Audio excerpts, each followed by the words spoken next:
Pemirsa, warga Lampung Salam tewas mengenaskan di acara resepsi pernikahan di Desa Mataram Ilir, Kecamatan Seputih Banyak, Lampung Tengah pada Sabtu 6 Juli 2024. Ternyata Salam tertembak pistol milik anggota DPRD Lampung Tengah, Muhammad Saleh Mukadam alias MKD. MKD diduga tidak sengaja menembak kepala Salam dari jarak dekat. Seharusnya tembakan itu dilepaskan ke udara.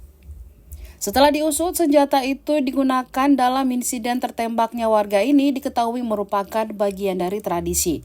Disebutkan dalam prosesi penyambutan tamu ini menggunakan tradisi Lampung, yakni melepaskan tembakan senjata api ke arah atas.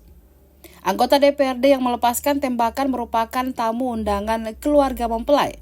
Usai kejadian, Salam 35 tahun sempat dilarikan ke puskesmas untuk mendapat perawatan medis. Namun sayangnya, nyawanya tidak bisa tertolong di perjalanan.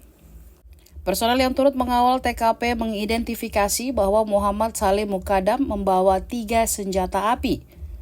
Ketiga senjata api yang dibawa yakni pistol FN dan senapan laras panjang SS1. Saat ini, Muhammad Saleh Mukadam telah menyerahkan diri ke Polres Lampung Tengah dan sedang menjalani pemeriksaan. Barang bukti pistol juga telah diamankan pihak kepolisian.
Kejadian ini